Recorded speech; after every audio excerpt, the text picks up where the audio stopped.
यहाँ पर एक क्वेश्चन है, इलेक्ट्रोड पोटेंशियल यानी E naught for the following half cell reactions are, यानी एक हाफ सेल रिएक्शन ये है और एक हाफ सेल रिएक्शन ये है। यहाँ पर अगर हम पहली हाफ सेल रिएक्शन को देखें तो यहाँ पर जिंक क्या है, नॉट है। तो यहाँ पर क्या हो रहा है, फिर ये जो है Zn2 पॉजिटिव हो रहा है इधर, और यहाँ से क्या हो रहा है, 2 इलेक्ट्रॉन रिलीज हो रहे हैं इस Zn नॉट में से। और जब भी इलेक्ट्रॉन रिलीज होते हैं यानी ये रिएक्शन कौन सी होती है, ऑक्सीडेशन रिएक्शन होती है। इसका मतलब ये वैल्यू क्या होगी, स्टैंडर्ड ऑक्सीडेशन पोटेंशियल होगी। यहाँ पर अगर हम देखें सेकंड हाफ रिएक्शन में तो यहाँ पर भी क्या है, Fe0 है, और यहाँ पर क्या हो रहा है, 2 इलेक्ट्रॉन रिलीज हो रहे हैं और ये किस में चेंज हो रहा है, Fe2 पॉजिटिव में।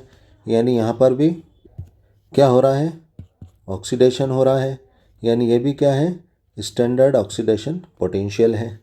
अब इन दो हाफ सेल रिएक्शंस के बेसिस पर क्या पूछा जा रहा है, द ईएमएफ यानी इलेक्ट्रोमोटिव फोर्स यानी electrode potential for the cell reaction. कौन सी सेल रिएक्शन के लिए, Fe2 पॉजिटिव है ना, ये Zn0 से रिएक्ट करके क्या बना रहा है, Zn2 पॉजिटिव और Fe0 बना रहा है। तो इस सेल रिएक्शन के लिए हमें क्या बताना है, इलेक्ट्रोमोटिव फोर्स बताना है। यानी हमें इन दो हाफ सेल रिएक्शन के बेसिस पर इस फुल रिएक्शन का इलेक्ट्रोमोटिव फोर्स निकालना है।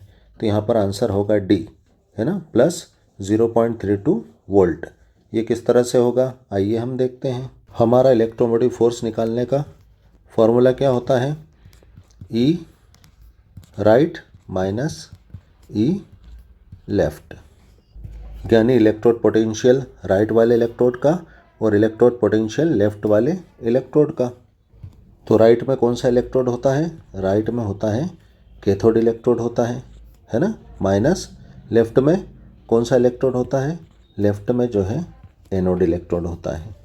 यानी लेफ्ट में हमें जो है कैथोड इलेक्ट्रोड का इलेक्ट्रोड पोटेंशियल रखना होगा और राइट में हमें एनोड इलेक्ट्रोड का इलेक्ट्रोड पोटेंशियल रखना होगा। कैथोड पर हम जानते हैं क्या होता है, रिडक्शन होता है, और एनोड पर क्या होता है, ऑक्सीडेशन होता है। तो हमें इन रिडक्शन और ऑक्सीडेशन वैल्यूज़ को रखने के लिए सबसे पहले क्या करना होगा, इस फुल रिएक्शन में हमें ऑक्सीडेशन और रिडक्शन रिएक्शन की पहचान करनी होगी।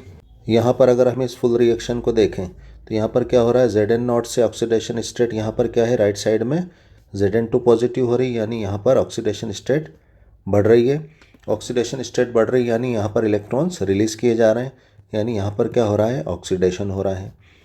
यहाँ पर अगर हम देखें तो Fe2 पॉजिटिव में क्या है, ऑक्सीडेशन स्टेट 2 पॉजिटिव, और यहाँ पर क्या है, राइट साइड में Fe0, यानी यहाँ पर क्या है, इलेक्ट्रॉन एक्सेप्ट किए गए हैं, यानी यहाँ पर क्या हो रहा है, रिडक्शन हो रहा है।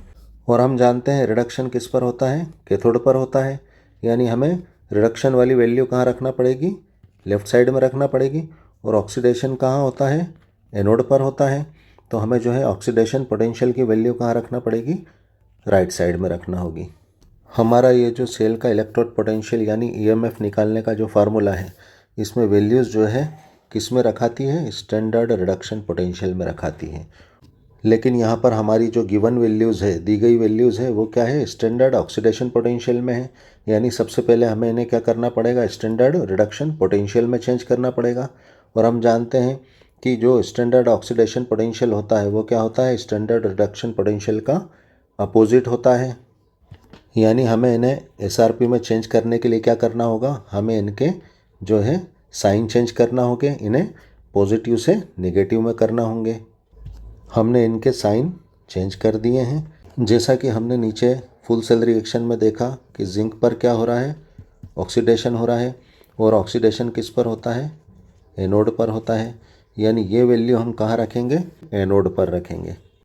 और आयरन पर क्या हो रहा है, रिडक्शन हो रहा है, और रिडक्शन किस पर होता है, कैथोड पर होता है, यानी ये वैल्यू हम कहाँ रखेंगे, कैथोड पर रखेंगे। अब यहाँ पर वैल्यूज़ पुट करने पर, यहाँ पर हमने वैल्यूज़ पुट कर दी है, तो यहाँ पर क्या हो जाएगा, माइनस माइनस प्लस हो जाएगा। तो क्या हो जाएगा नेक्स्ट स्टेप में, अब यहाँ पर क्या है, प्लस माइनस माइनस हो जाएगा, यानी 0.76 में से 0.44 को माइनस करने पर क्या आ जाएगा, 0.32 आ जाएगा। और यहाँ पर बड़ी वैल्यू किसकी है, प्लस की है, तो इसके सामने क्या लग जाएगा, प्लस, तो क्या आंसर हो जाएगा हमारा इलेक्ट्रोड पोटेंशियल का यानी ईएमएफ का प्लस 0.32 वोल्ट, यानी हमारा आंसर डी होगा। Thanks for watching. वीडियो को लाइक कर देना, फटाफट सब्सक्राइब करो।